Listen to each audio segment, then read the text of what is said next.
Okay, hello students. मैं अभी बात कर रहा हूँ क्लास 8 आईसीएससी के स्टूडेंट से एंड उनके पेरेंट्स से। फ्रेंड्स, एक इंपॉर्टेंट क्वेश्चन जब आप लोग 8 के लगभग एंड में आने लगते हो, अभी आप लोग सब कोई अपने फाइनल टर्म्स को अप्रोच कर रहे हो, तो एक इंपॉर्टेंट क्वेश्चन आता है जो आपका स्कूल आपसे पूछता है 8 आईसीएससी में। Question is choice of stream, stream का choice, which stream to choose. अब अगर मैं आपको बताऊं ब्रॉडली, तो दो तरीके के स्कूल्स मैंने अपने लास्ट 7 से 8 साल के टीचिंग एक्सपीरियंस में देखा है। कुछ स्कूल्स ऐसे होते हैं, मैं बात कर रहा हूँ 8 आईसीएससी का अगेन, जहां पर साइंस 9-10 में कंपलसरी रहता है। साइंस 9-10 में कंपलसरी रहता है और आप लोगों को चॉइस करना पड़ता है बिटवीन सब्जेक्ट्स लाइक इकोनॉमिक्स। कोई एक सब्जेक्ट पिक करना रहता है between subjects like economics, commerce, then environmental studies और कंप्यूटर। जनरली ये 4 सब्जेक्ट्स रहते हैं जो मेजोरिटी स्कूल्स में मैंने आईसीएससी में देखा है। ये हो गया स्कूल 1, जहां साइंस क्या हो गया है, 9-10 में मैंडेटरी हो गया है। उस केस में आपके पास जो क्वेश्चन आता है या आपके दिमाग में जो क्वेश्चन आता है कि सर तब हमें क्या लेना चाहिए, इको, कॉमर्स, ईवीएस या कंप्यूटर। पहले बात समझ लेते हैं। ये हो गया कैटेगरी 1। और कैटेगरी 2 स्कूल्स वो होते हैं जहां पर साइंस भी 9-10 में ऑप्शनल कर दिया जाता है। मतलब आपको क्या तो साइंस पिक करना है, क्या तो आपको साइंस पिक करना है, या फिर आपको इको प्लस कॉमर्स पिक करना है, या ऐसा ही कोई combination, computer plus commerce. But generally मैंने इको प्लस कॉमर्स देखा है। ठीक है, तो सर जो पेरेंट्स का क्वेश्चन रहता है या स्टूडेंट्स का क्वेश्चन रहता है कि सर हम लोग किस सब्जेक्ट को सिलेक्ट करें। देखिए, इस वीडियो के अंदर मैं ये तो बिल्कुल नहीं बताने वाला कि किस सब्जेक्ट को सिलेक्ट करें, बट किस फैक्टर्स को ध्यान में रखना है सब्जेक्ट को सिलेक्ट करने के पहले, वो मैं आपको डेफिनेटली एडवाइस कर सकता हूं। उस बारे में मैं आपकी काउंसलिंग डेफिनेटली कर सकता हूं। एंड मैं खास करके पेरेंट्स को रिक्वेस्ट करता हूं कि आप लोगों का बहुत पैसा स्टूडेंट्स की काउंसलिंग में चला जाता है। अगर आप लोग केवल इस वीडियो को अपने चाइल्ड के साथ शांति से देख लो, तो आपको सारे जवाब जो एक काउंसलर या एक काउंसलिंग सेशन में आपको मिलेगा, लगभग तय है कि मैं आपको दे पाऊंगा। मैं इस जवाब को देने के लिए इसलिए कैपेबल हूं क्योंकि पहले लास्ट 7-8 साल से मैं केडिया क्लासेस में स्टूडेंट्स को गाइड कर रहा हूं, नंबर 1। और नंबर 2, क्योंकि मैंने 9-10 में साइंस की पढ़ाई तो की ही है, साथ में अब आगे जाकर मैंने अपने चार्टर्ड अकाउंटेंसी की जर्नी पूरी की, तो I think I am the best person जो इन दोनों फील्ड्स के बारे में स्टूडेंट्स को एडवाइस दे पाएगा। ठीक है, अब मैं आता हूं एडवाइस पर। सबसे पहला पॉइंट, जब आप क्लास 8 में ऑलमोस्ट पहुंच चुके हो, 8 का हाफ ईयरली तक दे चुके हो, तो सबसे पहले आप अपने आप से क्वेश्चन करो कि क्या आपके दिमाग में अभी से ऑलरेडी सेट है कि सर मेरे को इंजीनियरिंग या डॉक्टर, कंप्यूटर साइंस या सॉफ्टवेयर इंजीनियरिंग, किसी भी कैटेगरी ऑफ इंजीनियरिंग, किसी भी ब्रांच ऑफ इंजीनियरिंग में जाना है। ऐसा कुछ क्लियर है आपको? साइंस पढ़ने में बहुत मजा आ रहा है और साइंस क्लियर हो रहा है, आपको मजा आ रहा है? अगर ऐसा बात है तो बिना कुछ सोचे समझे आप लोगों को, अगर साइंस ऑप्शनल है, देखिए मैंडेटरी है तब तो कोई क्वेश्चन ही नहीं रहा। अगर साइंस ऑप्शनल है तो फिर आपको डेफिनेटली साइंस पिक कर लेना चाहिए। अगर obviously you are enjoying this subject, you have a passion for this subject, तब तो कोई क्वेश्चन ही नहीं आया, बात ही खत्म हो गया।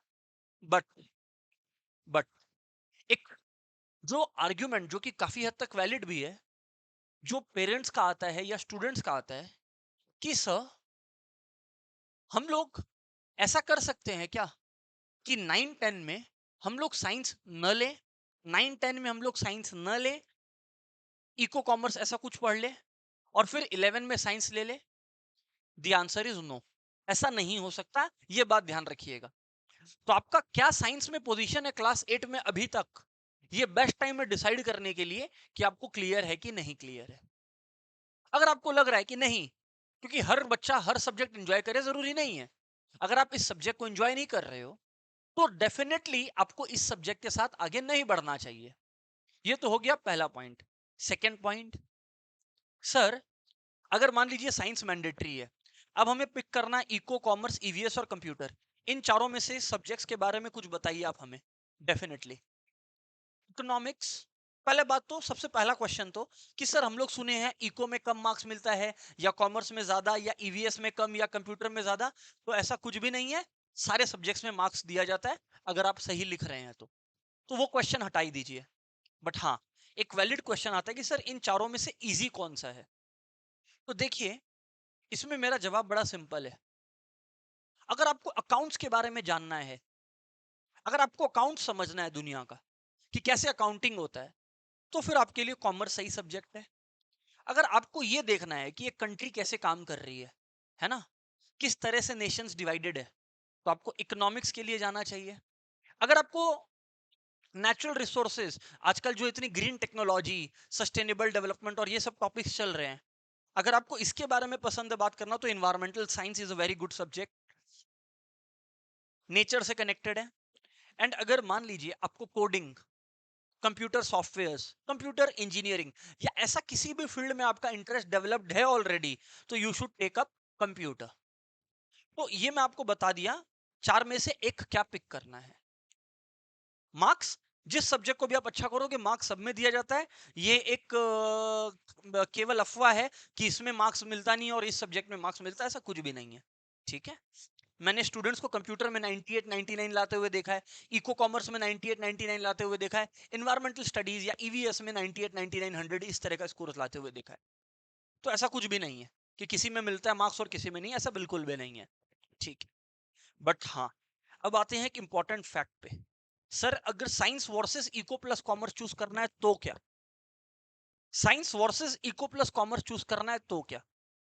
अब मैं मान के चल रहा हूं कि साइंस अगर आपका पैशन है तो फिर तो आप लोग साइंस के लिए चले गए हो, तो वो क्वेश्चन ही नहीं उठता। बट मान लीजिए कि अगर आप साउंड साइंस के बारे में डाउटफुल हो, तो फ्रेंड्स मैं स्ट्रांगली एडवाइस करूंगा कि 9 10 में ये मत सोचिए कि हम एक्सपेरिमेंट कर लेते हैं और 9 और साइंस पढ़ के आप अपने 10 के बोर्ड्स के रिजल्ट के साथ खिलवाड़ कर लोगे। तो मत करिए science, don't take up science, मत लीजिए science.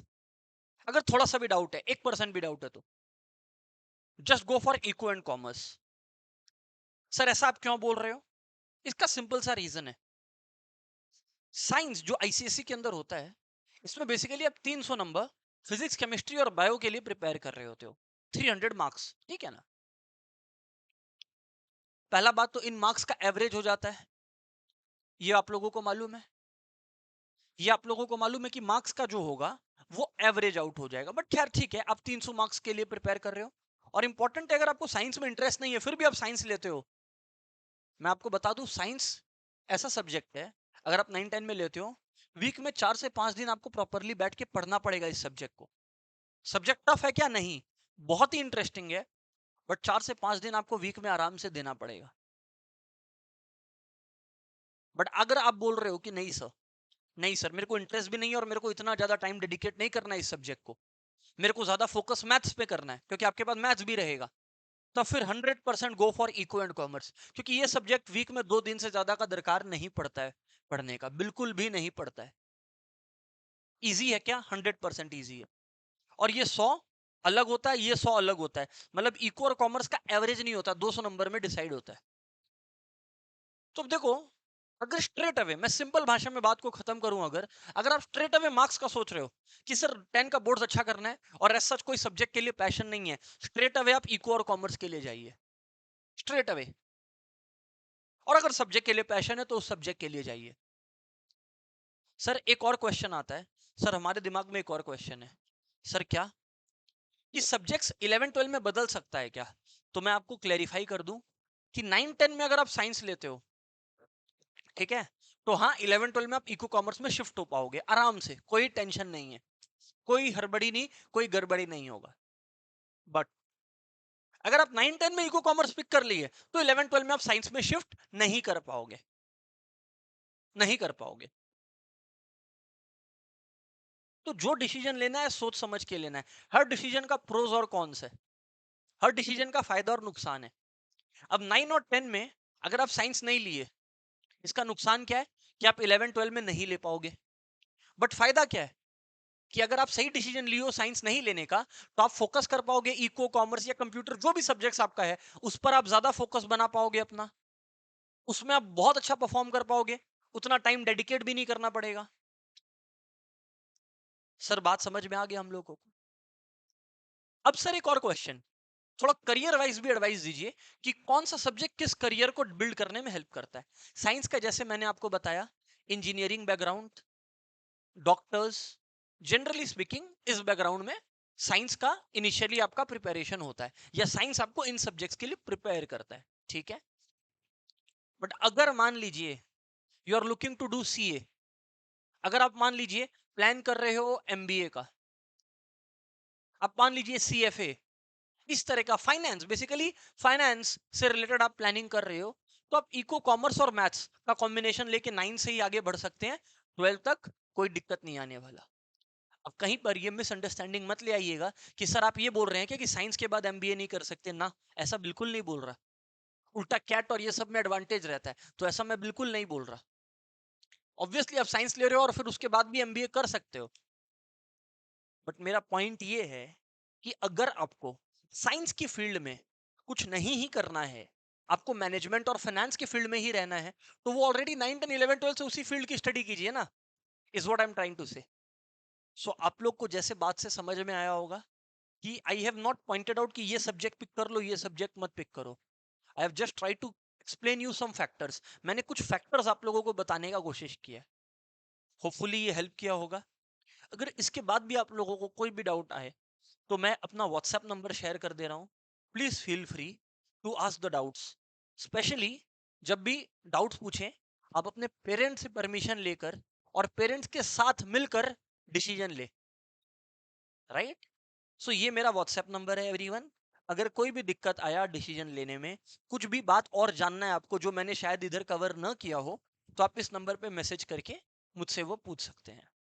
Thank you very much, hope this information helped you all.